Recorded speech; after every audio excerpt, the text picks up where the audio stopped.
Ladies and gentlemen,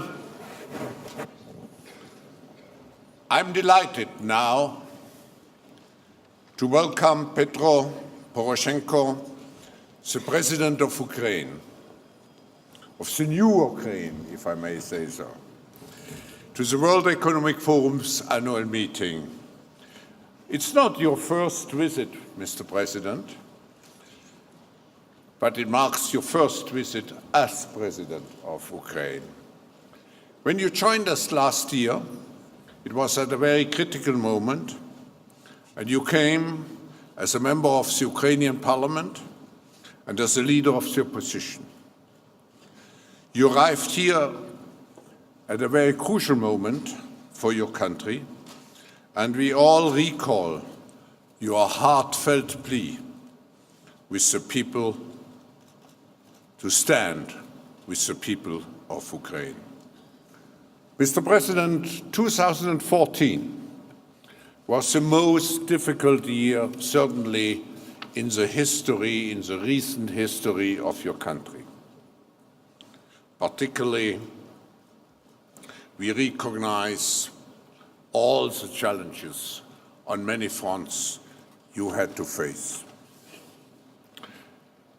You held an unprecedented first-round victory in the presidential race, and the recent parliamentary elections also have given you and your allies a strong popular mandate, which brings the pressure of high expectations along with the legitimacy to pursue truly transformative reforms. The situation in the Ukraine and in the wider region, in Europe, is clearly of great concern and of significant consequences, not only for us here, for your country, for Europe, but for the whole global community. And the world is looking to your strong leadership and the persistent determination to de-escalate tensions and revitalize the Ukrainian economy and statehood. We presently seem to be in a stalemate situation where all sides may have an increasing and unacceptable price to pay, foremost in human lives and also in economic resources, if a solution cannot be found soon. Mr. President, we are very fortunate to hear from you directly about the situation in Ukraine and about your ideas how this conflict could be brought to an end and how we, the international community, could assist you and support you in your efforts. Mr. President, the floor is yours.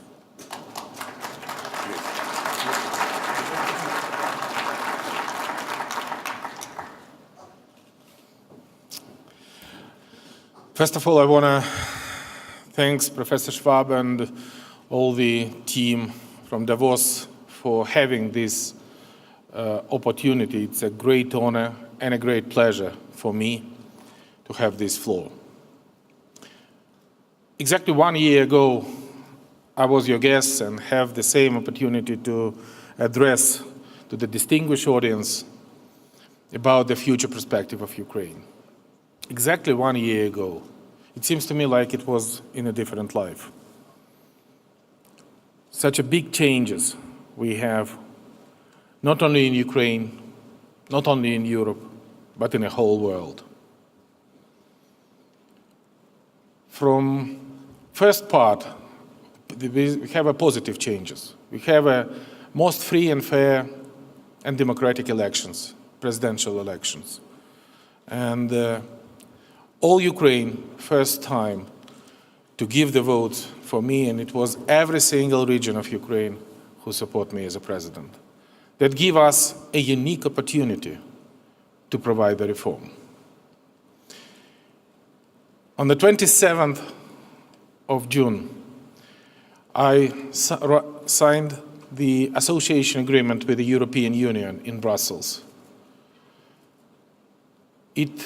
Events were longly awaited by the Ukrainian people and was one of the main reasons for the revolution of dignity, when the previous president rejected to sign it, stop our Euro integration process, and try to move, to turn the vector of our development in a different direction.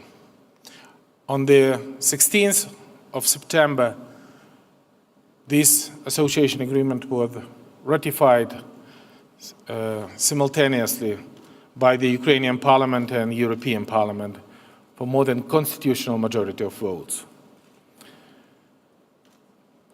And we have a parliamentary election. This was not an easy decision to declare the early parliamentary election in a country which is in a state of war. But the further development of the events demonstrate that this is absolutely clear and right decision, because Ukrainian people demonstrate very responsible choice and give more than constitutional majority for the political parties promoting and standing strongly for the European integration of Ukraine. So now we have a completely different country. We are as united as never before. All the time, all 23 years before, Ukraine was divided. Half of Ukraine want to go to the customs union, half of Ukraine want to go to the European Union. Today, Ukraine is completely pro-European. More than 78% of Ukrainians are strongly vote for the European integration. 1 year ago, it was only 16% of Ukrainians who support the NATO integration.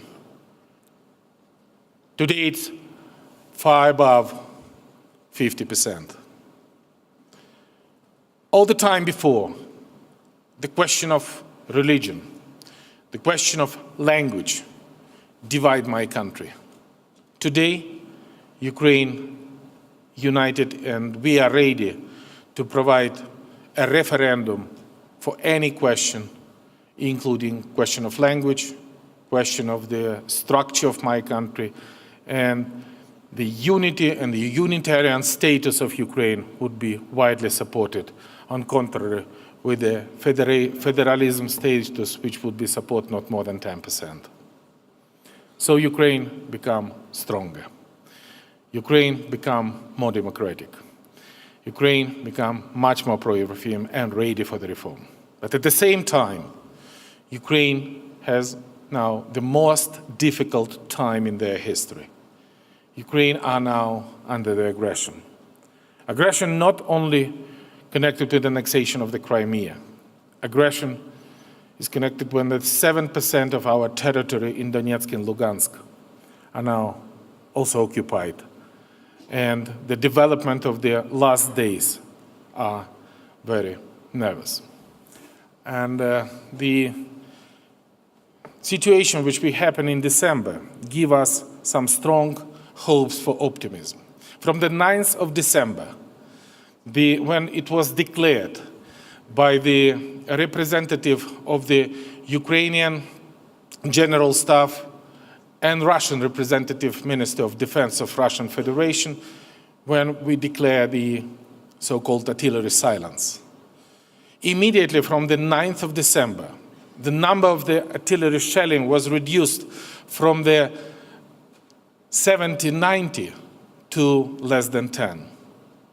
And I was very happy with these figures, because that give us absolutely strong feeling that this terrorist who is opened the fire against Ukrainian civilian and Ukrainian troops are at least under control of Russians.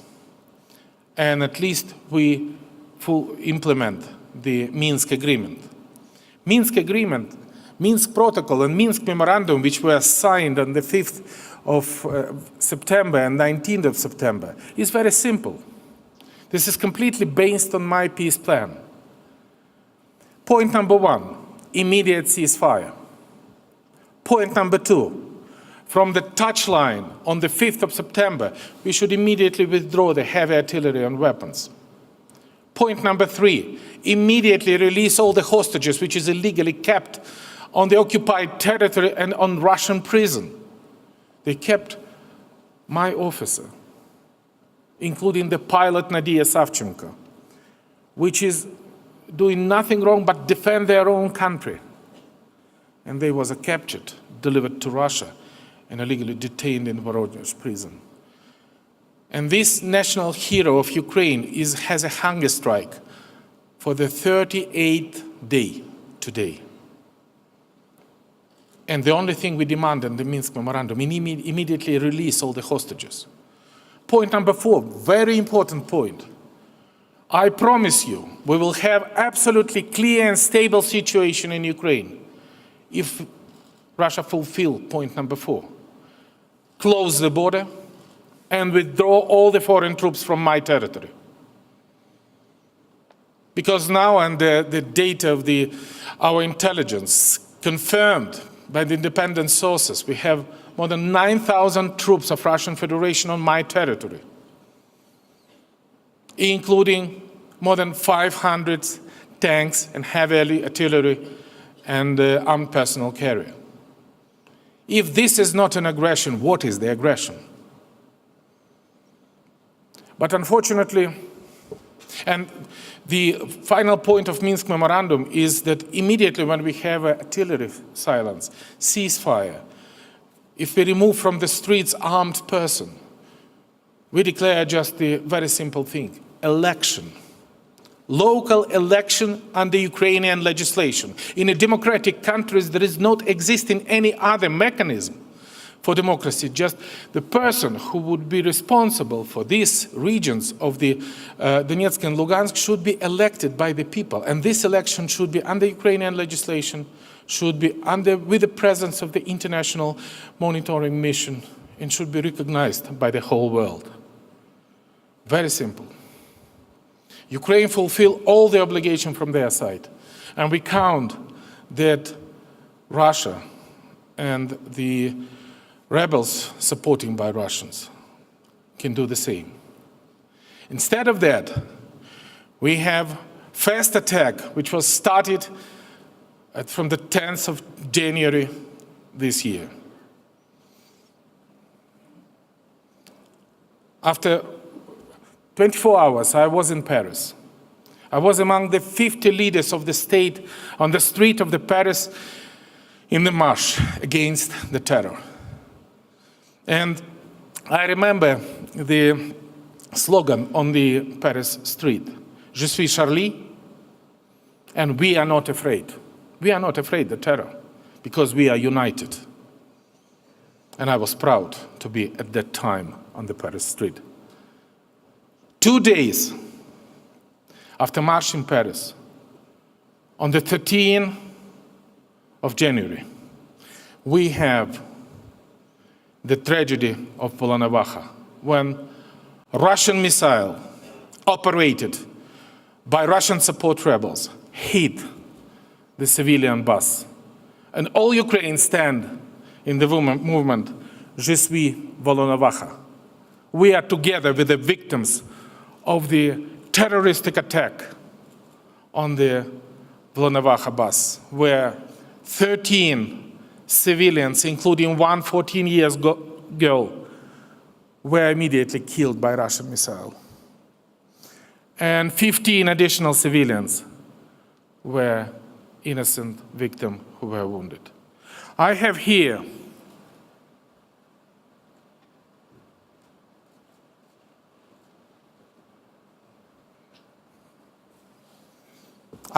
part of the Volnovakha bus with the hit of the fragments of the Russian missiles which hit in my people.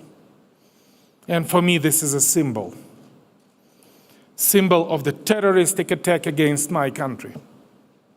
The same way symbol like Charlie Hebdo And the same way symbol, like a terroristic attack which was done by Russian missile operating by Russian officer against MH17 flight of Malaysian airplane, which were killed 298 innocent victims from 17 countries, which demonstrate that the terror is not a problem of Ukraine, and even not the problem of Europe. This is a global problem, and the fighting against terror is our joint, we can demand our joint efforts. And we can win the terror, and we will win the terror when we will be united, because we are not afraid. We are united. And the whole world now is demonstrating the strong solidarity with Ukraine. And I want to thank all of you for that.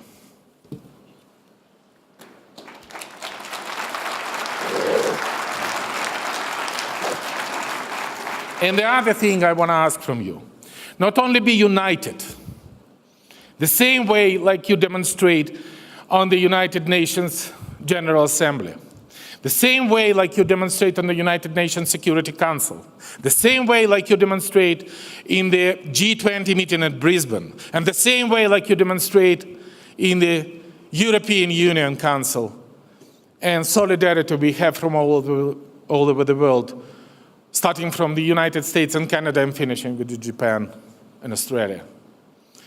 We need to be solid. We need to demonstrate a solidarity with Ukraine, and the very important thing, we need to believe in Ukraine, because we are fighting for peace. I am a president of peace. I strongly believe that there is not existing the military solution of this problem. And we need to have a very strongly coordinated action to bring the peace, not only on my country, but to bring the peace in the world. Because, again, this is the line of the front when we're fighting not only for our territorial integrity, sovereignty, and independence. We're fighting for European security. We're fighting for European values. Somebody said that this is very expensive to fight for peace. I think this is two completely different concepts of the world. They measured the expenses by price and said that this is very expensive. We and all civilized world fighting for values. Money and values, completely different things. And I think that if we are fighting for values, we win this battle. Absolutely sure. Thank you.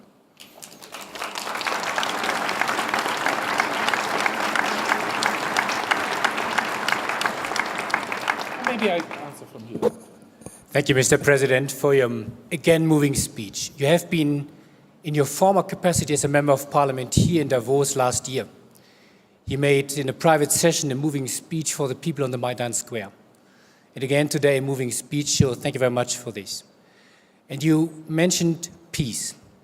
And given the escalating situation today in the Ukraine, and look in the audience, they have only one major question. At the same time, with the escalating situation, we see again some kind of, you call them Normandy talks, so to bring people together from France, Germany, Russia and Ukraine. And I think at the same time, there will such phone call take place. What is your assessment? Can you give us hope that this will be a new beginning of peaceful negotiations for the people, particularly in the Donetsk region? Thank you very much indeed for this question. In several minutes, we'll start another session of the Normandy format negotiation on the level of the Minister of Foreign Affairs of Ukraine, France, Germany, and Russia. Our approach is very simple. We have nothing to negotiate. Everything is already fixed and signed. We have a Minsk format. And we need immediately just a ceasefire and withdraw the artillery, heavy artillery and weapons and tanks from the touchline. What is the difference, slight difference between the proposition of Europe and Ukraine and of Russia? From the first glance, both of us demanding for withdrawing the heavy artillery, but we demanding to withdraw it from the touchline which is fixed on the Minsk Memorandum, and Russia just demanded withdraw it from nowhere. Because at the present time, officially in Milano, the Russian delegation recognized the touchline. Now they said that they have a limited influence of the terrorists to withdraw from the touchline which fixed on the Minsk Memorandum. And the solution is very simple. Stop supply weapons. Stop supply ammunition. Withdraw the troops and close the border. Very simple peace plan.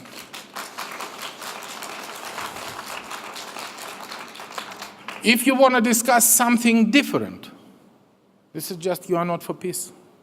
You are for war. We, at the same time, guaranteed the special election and the special regime of municipality in this region. We vote for the amnesty of those who has not made a criminal and killing the people. We present every form of the state guarantee for the peace process. What else we can do? And if, unfortunately, it is not happen, ladies and gentlemen, we should defend our territory. We should defend our country. But at the same time, we do not make any offensive operation and do not make it any from the 5th of September and from the 19th of September. If you look at the map, the only Ukrainian troops who were attacked by offensive operation of Russian troops and Russian support rebels. And at the same time, we're just defending our territory. And again, what we need to stop the aggressor? Unity and solidarity. When we rise up first, the question of sanction, this is sanction we demand is not to make harmful for anybody in the world, including Russia. We just want to have it on the table of negotiation and make a pressure to fulfill all the obligation we take during the Minsk process and Minsk negotiation. Very simple. What is the real purpose of some so-called strategistic analysis? To make Ukraine weaker. To wait until the Europe and the whole world have a so-called Ukrainian fatigue. This was miscalculation. Because the level of support we now have from the whole world, and we fully feel it here in Davos, the level of support is only rising. We do not give them any tiny chance to use it as a provocation, as they happened in the previous wars. We demonstrate that we are nation for peace, and me as a president of peace. Another very important things which they are waiting. They think that we will be completely exhausted by the war. Because I open you the secret, war is very expensive things. Which Ukraine, which has not very strong economy, pay this fully price. But at the same time, me as a president, our new elected parliament and our new elected government are strongly committed to the reform. And we want to change the country. We want to build up absolutely new country with no corruption. And we already undertake very serious step, creating the Anti-Corruption Bureau, building up the independent system of the court, and guarantee the rule of law. We want to build up together with our foreign partners and advisors, absolutely new form of the investment climate, which would be attractive investment.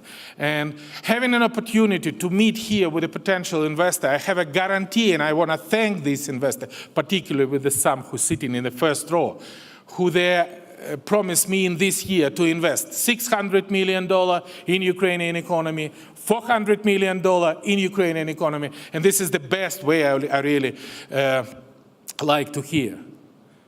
And am I right? This is the representative of Wimbledon also. Please, applause to the investor to the Ukraine. I think that would be very important. And at the same time, I think that we need a very sophisticated program with the IMF. And on the 29th of January, I think we will have a finish of the new mission of the IMF, and we will have a very ambitious program of the reform. And for that program, we need a pillow, a financial pillow, who can support us during the reform. And that would be created by the IMF, and that would be created with our partner based on our bilateral negotiation. Again, we have a partner who has already confirmed our support from the United States and Canada, and finishing from Japan. And by the way, also we have a very positive signal by the Swiss government, which we are also very pleased to them. So this is also the form of demonstration of solidarity and support. And we thank you very much for that, not only for the solidarity of Ukraine, but for the fact that you believe in Ukraine. Mr. President, thank you very much for this. And you mentioned that it was a year full of momentous in the last year. And unfortunately, Ukraine was always linked to a crisis discussion. And now we have the unique opportunity to change this point of view, to say to the people what happens now, today in the Ukraine. For sure, there's a security development we're all concerned about. But at the same time, we have the economic development. And so my question is, what is for you the most pressing reform to make all these investments, which are announced, happen as soon as possible for the people in the Ukraine? Look, first of all, I think this is very important that we provide the reform in one of the most difficult periods of our history, during the time of war. And we already launched the reform. Populistic politicians presenting reform as the lowering of the taxes and rising up the salary. This is not a reform. We are decisively cutting the budget expenditure. We are decisively shortening the bureaucratic apparatus. We are decisively already do the decentralization of the budget funds, giving more power to the region. And I presented the constitutional reform for the real decentralization process based on the experience of our Polish colleague. And we use a lot of advisors and supporters from, for example, for the electronic government, from our Estonian partners, from our anti-corruption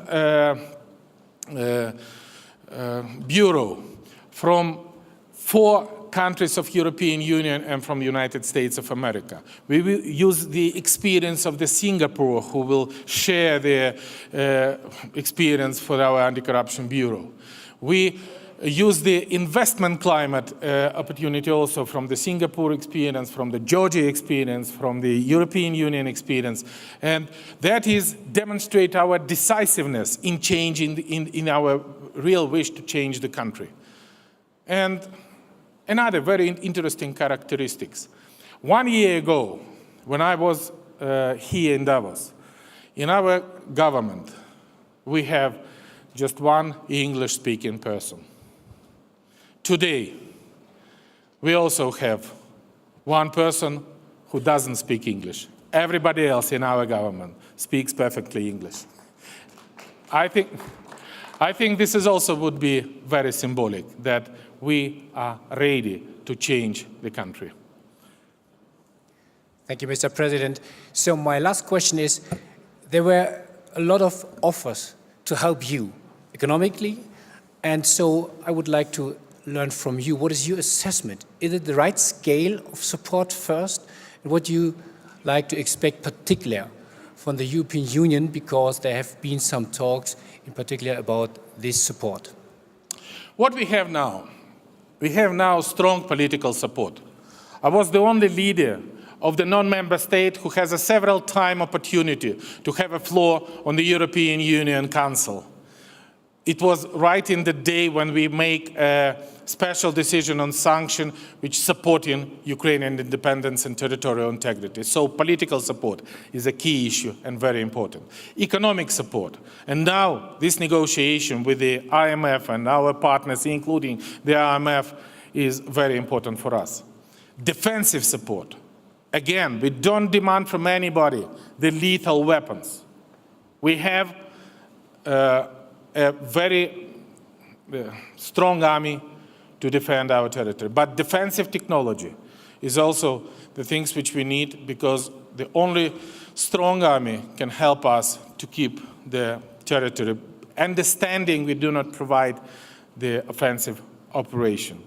So political, economic, defensive, and moral support, this is all four key ingredients for supporting Ukraine. And for all four things, we already have a very, very strong messages. And again, I want to thank the audience, because you represent here in Davos, not the political sphere, that's true, but the results of this meeting would be understand that we should believe in Ukraine.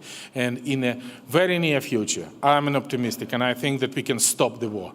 And when we stop the war, it would be absolutely new, different country, when you feel yourself comfortable and happy together with the new Ukrainian people. Thank you.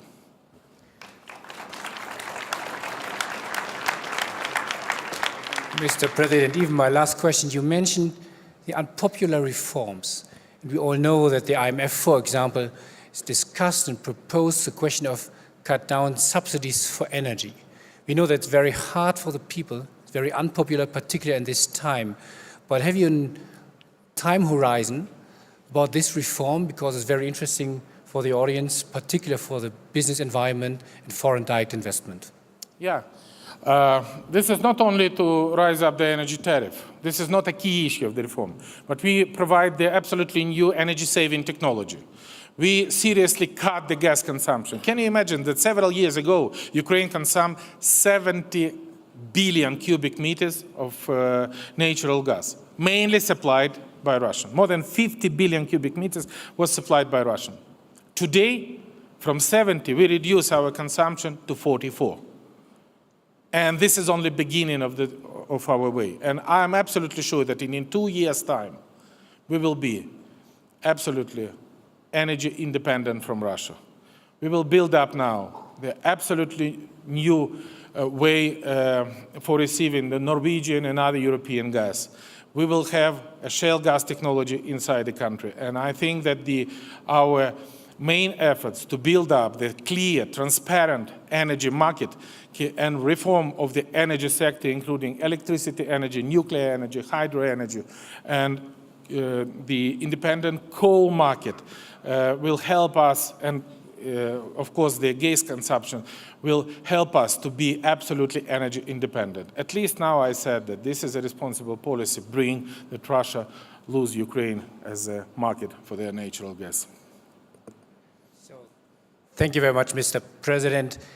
And I think we achieved a lot in terms of trying to change the picture that people now have from the Ukraine, and you would like to have, because we all know that part of the conflict is economically, part of the conflict is a security issue, but a new phase of this conflict is the discussion about information. So you gave us the opportunity, unfiltered, to get to know each other, to understand who is the president of the Ukraine, who is the man who leads the nation in very difficult times. So I would like to say thank you on behalf of the World Economic Forum and the Davos community to you, and I wish you all the best for your nation, for your country, for your people, to come as soon as possible to a peaceful solution as the best basis for economic welfare for your people in the Ukraine. So thank you very much again, Mr. President.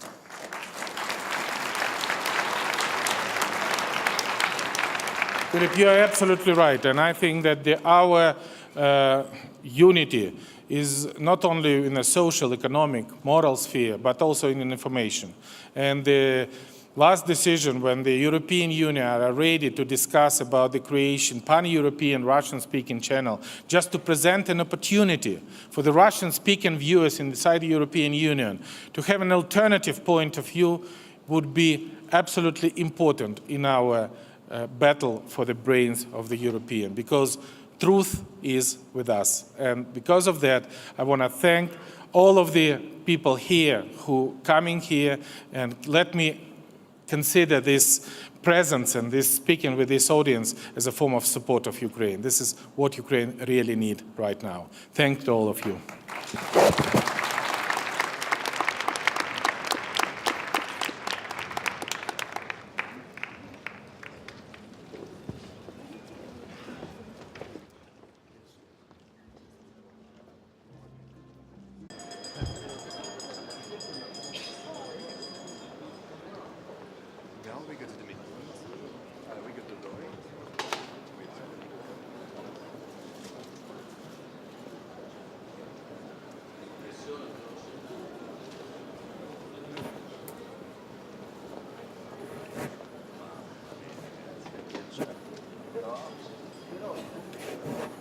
Ladies and gentlemen,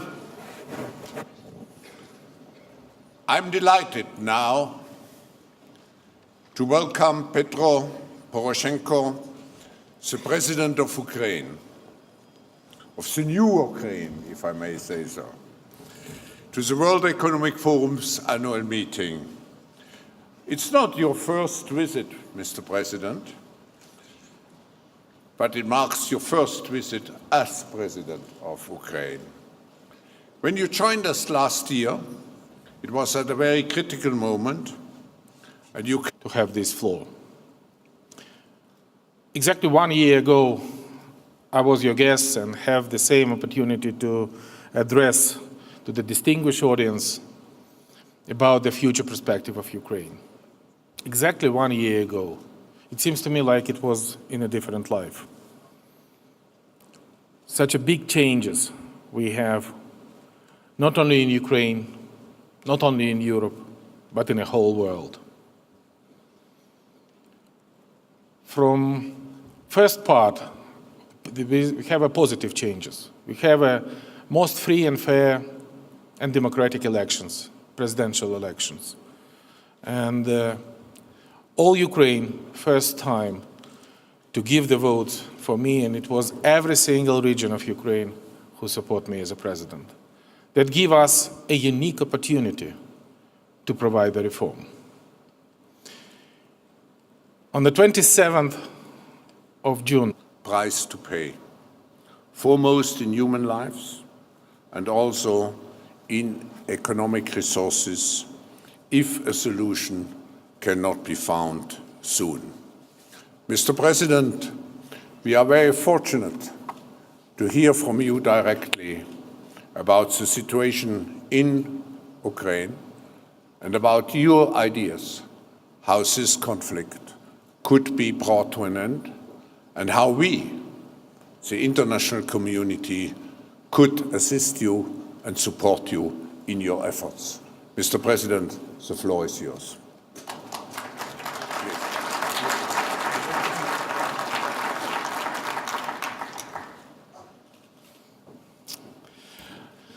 First of all, I want to thank Professor Schwab and all the team from Davos for having this opportunity. It's a great honor and a great pleasure for me.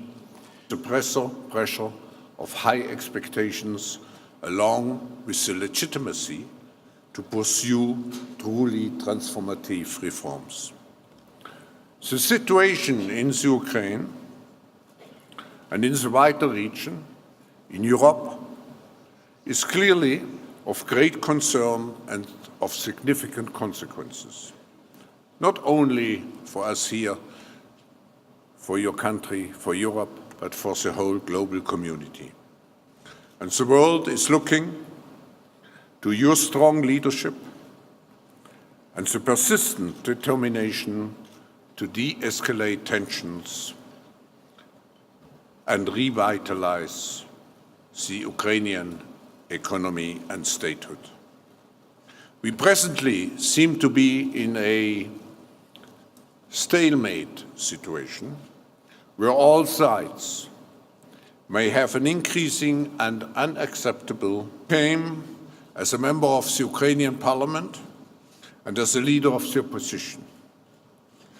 You arrived here at a very crucial moment for your country, and we all recall your heartfelt plea with the people to stand with the people of Ukraine. Mr. President, 2014 was the most difficult year, certainly in the recent history of your country. Particularly, we recognize all the challenges on many fronts you had to face. You held an unprecedented first-round victory in the presidential race, and the recent parliamentary elections also have given you and your allies a strong popular mandate, which brings